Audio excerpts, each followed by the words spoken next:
Bonjour à tous, ici CryptoAD. En ce mardi 4 août, j'espère que vous allez bien. Tout le monde, prix du XRP 1,750$.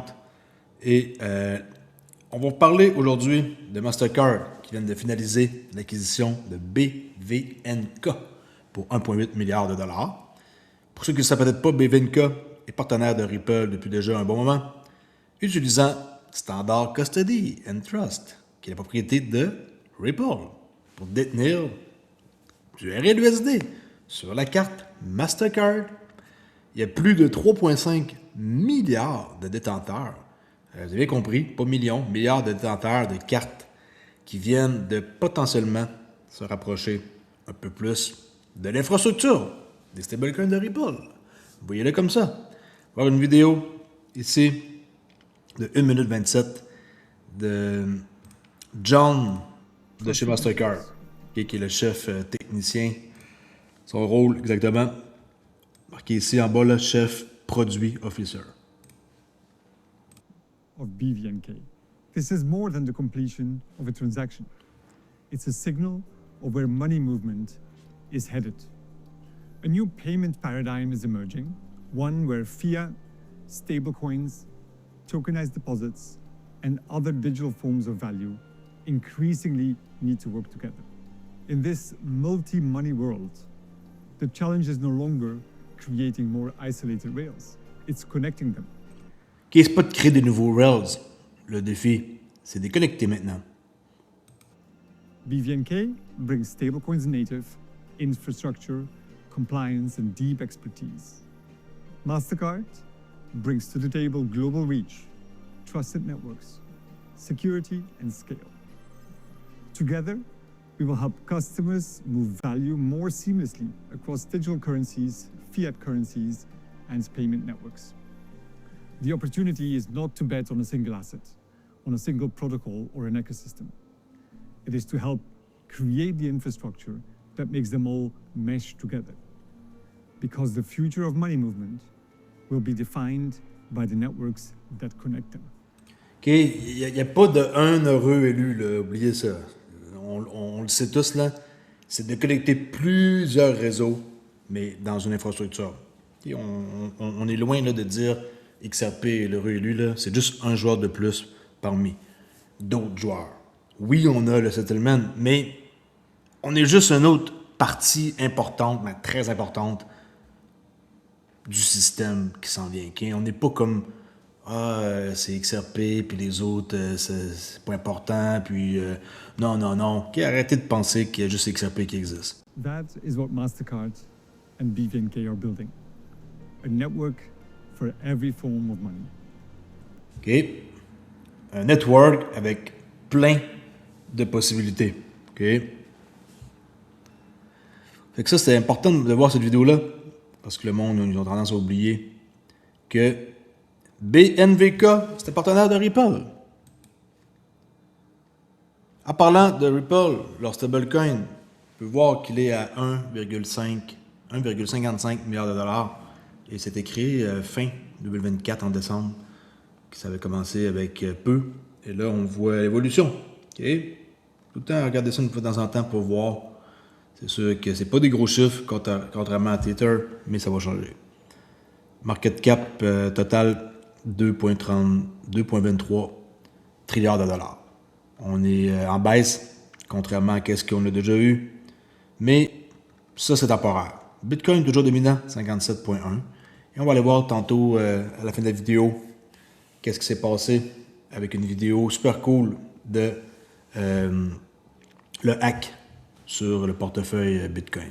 OK? Cold card. Dernière nouvelle, l'avenir sur la loi Clarité reste incertain. C'est pas compliqué, on a jusqu'à vendredi, okay? Cette semaine, le 7 août. Parce qu'après ça, c'est congé. Et on veut pas que ça traîne et que ça revienne après le congé. Parce qu'après ça, c'est midterm et, je veux dire, ça serait pas bon pour nous autres. Quelqu'un dit nous autres, ceux qui veulent que le Clarity Act passe. OK? Fait que retenez ça cette semaine, 7 août, vendredi. Il faut absolument qu'il arrive de quoi. On se croise les doigts. Puis, tout est planifié peut voir que vendredi, en plus, il y a le Non-Farm Unemployment Change, un autre catalyste ici important qui fait bouger les marchés. Alors, Clarity Act, même journée. Le monde, il pense que c'est pas une coïncidence, mais il y a toujours de quoi qui est planifié en conséquence. Next, nouvelle avec Ripple. On peut aller voir immédiatement. J'ai fait la traduction dans un document. Fait que Ripple renforce l'infrastructure des marchés de capitaux numériques grâce à des investissements dans Zillow et Li-Swido. Okay, nouvelle qui est sortie le 3 août. On va aller voir ça immédiatement. Et qu'est-ce que ça veut dire tout ça? C'est que Ripple, ils ajoutent des capacités réglementées de tokenisation, d'émission de registres d'actionnaires, des transferts agency et de mobilisation de garantie des collatérales sur le XRP Ledger. L'objectif est de permettre aux institutions financières de créer, échanger et régler instantanément des actifs tokenisés, tout en utilisant ces actifs comme garantie pour des prêts ou d'autres opérations financières. Le stablecoin RLUSD servira de monnaie de règlement dans ces transactions institutionnelles. Ces investissements complètent les partenariats déjà annoncés avec Aviva Investor, Franklin Templeton et DBS afin d'accélérer l'adoption des fonds tokenisés. Selon Ripple, cette infrastructure permettra de rendre les marchés financiers plus rapides, plus efficaces et de libérer des milliards de dollars d'actifs aujourd'hui peu utilisés comme garantie. Encore de quoi d'important, grosse acquisition. La nouvelle, elle était là. Sur leur site, on peut voir 3 août. Et ça s'ajoute. La liste grossit, ça s'ajoute. Et moi, je me dis, yes, encore plus de preuves. Zillow n'est pas une fintech comme les autres.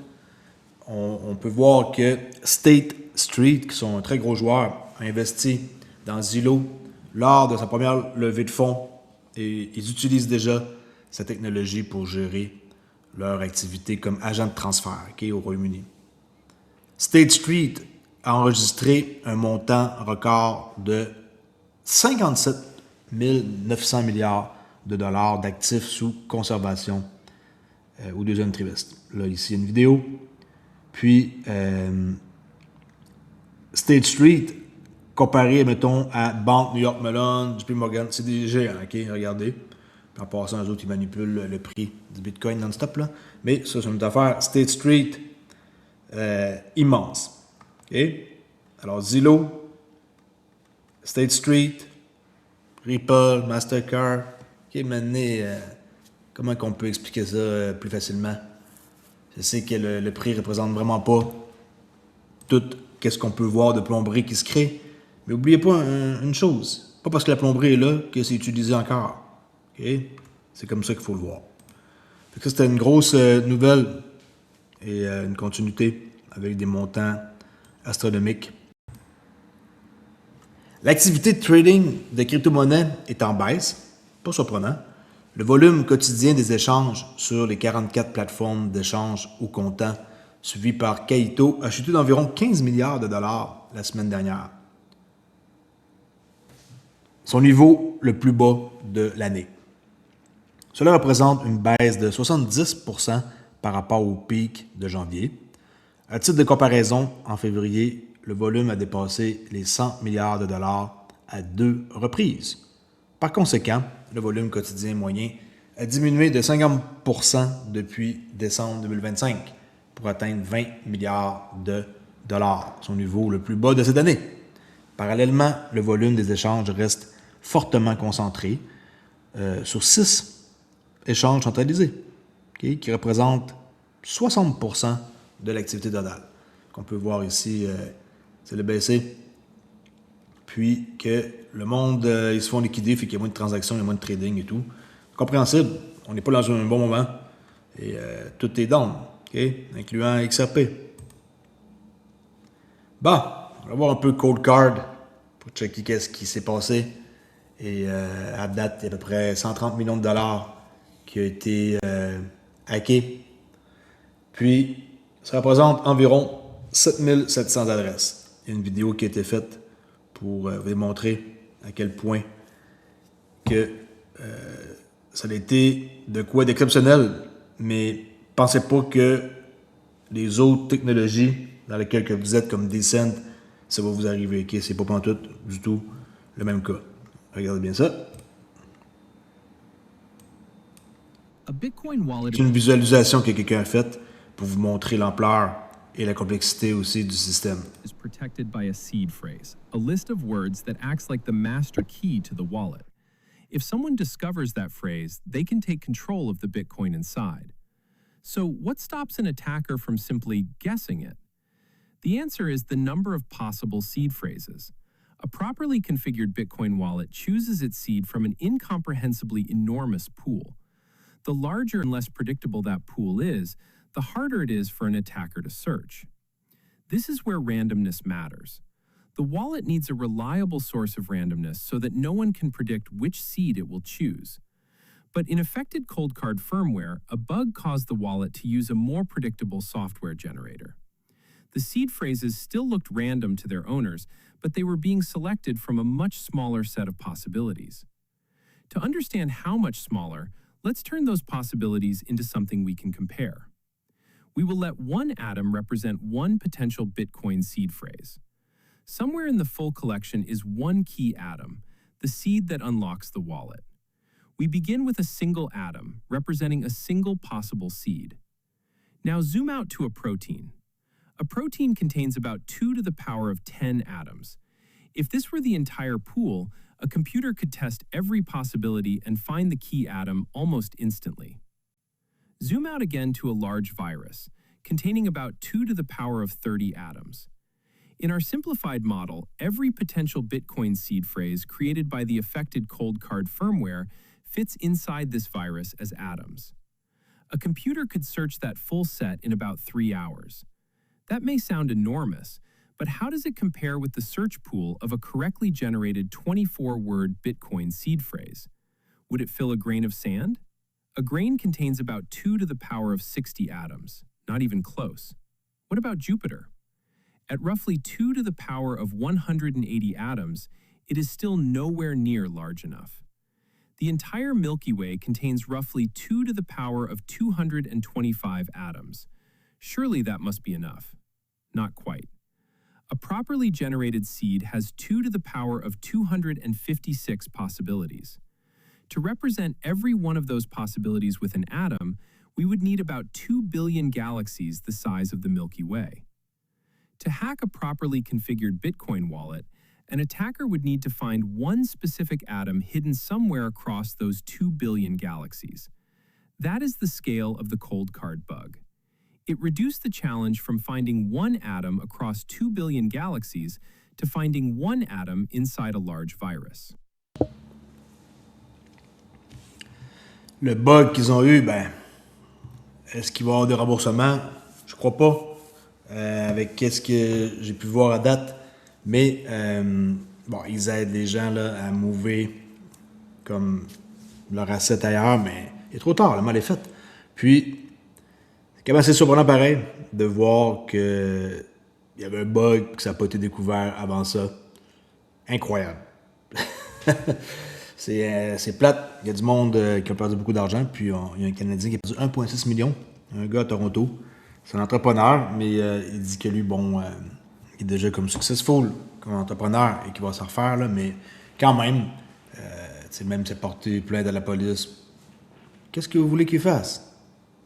Et là, le monde, ils se disent que cette personne-là, ben la personne, on ne sait pas. Comment ils vont faire pour vendre leur Bitcoin? Bitcoin, je veux dire, si quelqu'un réussit à faire qu'est-ce qu'ils ont fait, c'est à eux. C'est terminé, l'aventure. Il n'y a pas de freeze, là, possible. Et ils vont utiliser Monero avec un mixeur. Puis that's it, c'est fini. Okay? Je veux dire, c'est à eux.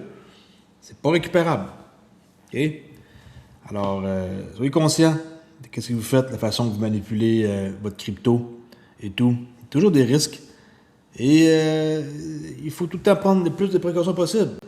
Le monde, ils prennent ça à la légère, mettent leurs mots, leurs sites sur un bout de papier. Le bout de papier, ils le perdent dans ce déménagement. Je sais pas, ils ont juste une copie, l'autre morceau, ils savent pas trop ce qu'ils l'ont mis. Lors d'un décès, ils savent pas trop non plus qu'est-ce qu'ils vont faire. Dans le sens, ben, la mort est toujours proche. On ne sait jamais c'est quand que ça peut arriver, un décès. Alors, prévoyez d'avance, pendant que vous êtes en vie. Si vous donnez à votre famille, votre conjointe, préparez quelque chose qui va faire en sorte que, si vous arrive quelque chose, que votre conjoint va savoir comment faire pour récupérer votre seed et vos 24 mots sont où, puis comment faire avec des instructions simples, et faites un testament. Imaginez là, que moi je dis rien là, et que mes XRP, ils vont rester ils vont mourir. Mes clics des scènes, ils vont mourir là. Et ma femme n'aura jamais accès à ça, puis c'est plate. Parce que ça devient coûter cher, puis qu'elle n'a pas accès à ça, puis qu'elle sait combien que j'en ai à peu près, elle va se dire « Hey, il n'aurait pas pu me dire ça avant, tu sais. » Moi, elle est au courant de tout, puis elle sait quoi faire si m'arrive de quoi. Puis vous devriez faire pareil. Ah, mais je suis jeune, j'ai le temps en masse. Comment ça, jeune? On ne sait pas c'est quand qu'on peut avoir un problème de santé ou qu'on peut passer de l'autre côté. Alors, faites attention à vous et soyez prudents. La crypto n'est pas un endroit encore safe, malheureusement. Puis, il faut se méfier. OK? Merci beaucoup. Je vous dis à la prochaine vidéo.